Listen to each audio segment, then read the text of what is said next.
When you shoot a gun with a silencer on the end, the bullet travels down the barrel, followed by high-pressure gases. As these gases exit the barrel into the silencer, they are directed into a series of compartments. Here, the gases expand and cool, which drastically reduces their speed and pressure by the time they leave the silencer. This lowers the intensity of the shockwave, which significantly reduces the sound of the shot.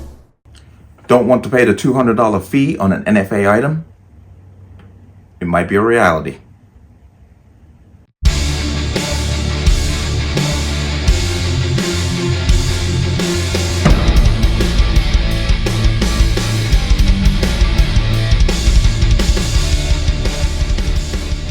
Welcome to another installment of the Connecticut Gun Bench. Today's video is brought to you by P.A.N. Firearms, LLC. P.A.N. Firearms, your NRA certification and multifaceted gun training. You can reach us at 203-300-6343 or use our website at www.panfirearmsllc.com.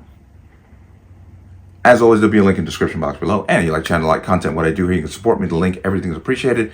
And to my Connecticut residents, plan on getting your permit, get the training done, get your paperwork turned in before July 1st. The training modification has been released, but there seems to be some real shenanigans going on. So I suggest that you get it done before July 1st. If you already have your permit, watch the expiration date. Don't let it expire. There's a link to the online renewal portal for the state of Connecticut for permits in the description box. Keep an eye on that. Let's talk about this.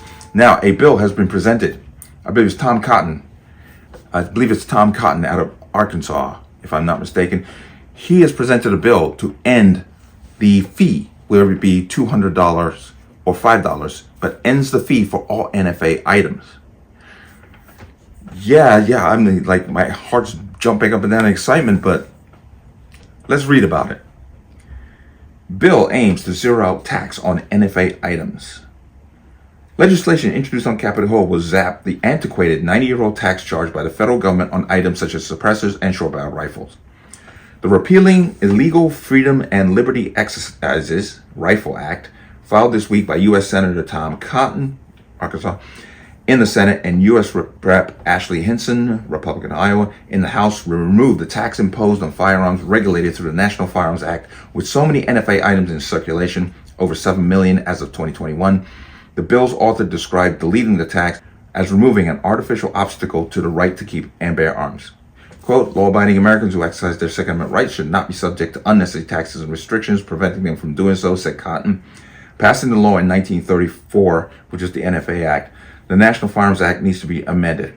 Our legislation will remove the red tape that places an undue financial burden on would-be gun owners.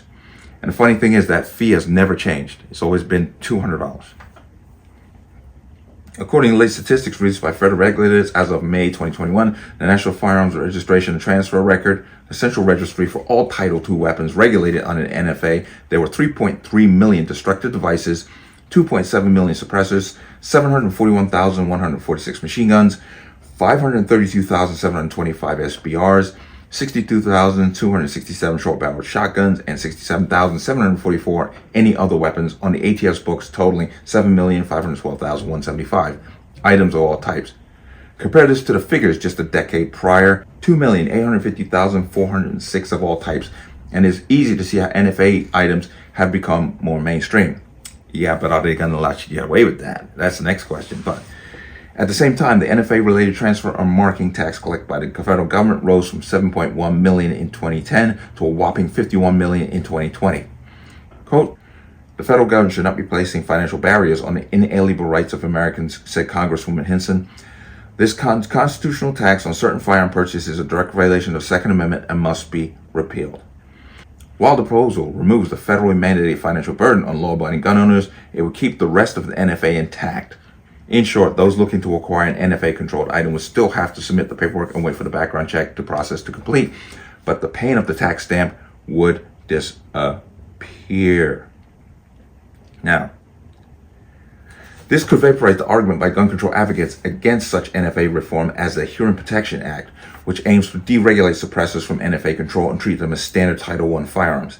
The controls, including a more extensive background check, being on a federal registry, and having PITA reporting requirements when traveling with some NFA items, would endure at least until future reforms. The Rifle Act is introduced in the Senate as S4344 with 12 co-sponsors and is referred to the Senate Finance Committee. Meanwhile, the House version, H.R. 790, has 43 co-sponsors and has the support of the pro-gun groups as well as a trade organization for the American firearms industry. But, as it clearly says here, anything that can be seen as pro-gun is unlikely to make it across the desk of President Biden, especially in an election year. With that said, it's an election year where the controls of both the White House and Congress are up for grabs, and a version of the Rifle Act could see a much easier path to success under new management. Maybe, maybe not. Remember, right after the Las Vegas incident, Trump was quick to ban, bump stocks. Very quick. Okay. So, and the Hearing Protection Act was basically kiboshed after another so-called mass shooting happened while it was in hearings. So, will they get rid of it? It's a nice gesture, but I highly doubt it. That's money. that's somebody's money. So I highly doubt this will go through. It's a nice gesture. They have to get, 2024, they would have to literally get the majority of House, Senate, and White House to get something like this through. Even then, I would question it because, once again, this is money, and the Uniparty is not going to give up money like that. But it's a nice gesture. Let's see where it goes. I'm skeptical, but let me know what you think. As always, you can leave your comments in the comment section below. And as always, any statements of violence or statements that lead to violence will be removed. Please like, share, comment, subscribe. Don't forget to hit that notification bell so you're notified the next time a video goes live. I'm going to see you on the next one. Peace.